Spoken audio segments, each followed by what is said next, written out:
Hypocrisy alert. Who are the hypocrites? Members of the Harvard University faculty, many of whom advised President Obama on the Affordable Care Act. Some are now expressing outrage that their own health care costs are going up, up, up, up, up. The university admits the increases are partly due to Obamacare. Yes, the same Obamacare supported by many Harvard professors. And the Daily Caller's editor-in-chief, Tucker Carlson, joins us. And this is your favorite story of the day, Tucker, isn't it? It's probably the greatest story that's run in the New York Times this year, maybe ever. I know. I sort of like the Al Sharpton's debt, but anyway. It was a close second. But this crystallizes everything that's wrong with the modern left.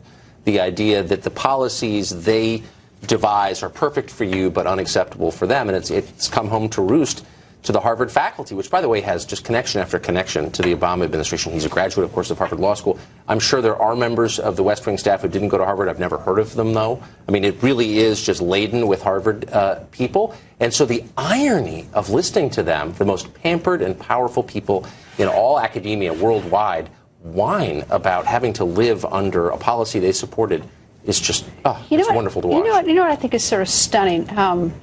And to be a little flip, these are sort of the smarty pants. Yes. And the smarty pants didn't foresee this. I mean, everybody else there were many people who were talking about this, and they all of a sudden wake up in October and November when they get a notice from Harvard, they suddenly go, oh no, my costs are, I mean, like, where they really, you know, maybe Jonathan Gruber, when he's talking about stupid people, maybe he's talking, as an MIT professor, maybe he's talking about Harvard. But he fits into this category, and so do so many people here in Washington. You've lived here for a long time, so you know. These are exactly the people about whom you hear, oh, they're so smart. They're so unbelievably smart, Greta, that you can't even comprehend that level of intelligence because you're not on the same plane. And it's again and again these same people, who are probably objectively smart, who make profoundly unwise decisions and act like children. And this is just the perfect example. You know what the other perfect thing about it is that after Harvard sent out the notice, which, by the way, we called them to see if the New York Times article was correct, and they said, yes, the New York Times article is correct, is that they put this increase in the health care costs out to the faculty in October, and apparently the faculty voted about it, or started voting about it in November, so the faculty was too late. So the faculty was, they didn't meet the deadline, and I thought to myself all the times that students don't meet deadlines.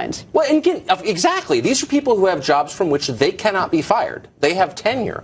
And for them to complain about this, you know, Ed Henry asked this in the briefing today of Josh Earnest. What do you make of this? Boy, he really pressed for an answer.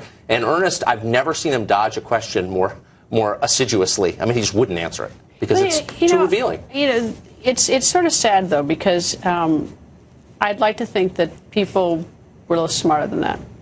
You would? I mean, they should have, you know, Tucker, they should have seen this coming. But I think you can get a perfect score on the SAT and still be entirely lacking in common sense or wisdom. You can still make profoundly bad decisions with a high IQ. And that's what you're seeing here. It's what you're seeing in our government. No one has accused the Obama administration, the White House, of being stupid. I don't think they have a lot of dumb people working there. But they have people who are totally disconnected from the reality of the country. And that's the real problem. What's going to happen with Obamacare?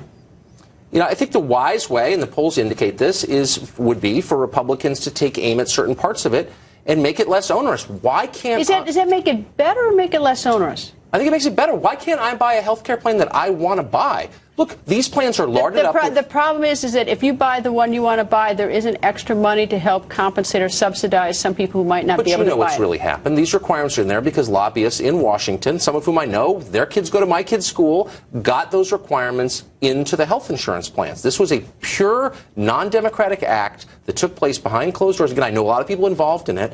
And that's why they're there. They're not there to help the public. They're there to help certain companies that benefit from them, and that's wrong. I mean, it's really tragic because I actually I want the American people who are sick to have access to medical care. Exactly. And you know, this is very disheartening.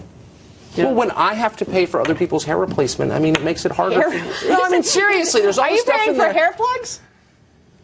You know, that may be one of the better things I'm paying for. But let me just say, I think I should be able to choose the plan that I want. And if I want catastrophic care only, I ought to be allowed to buy that.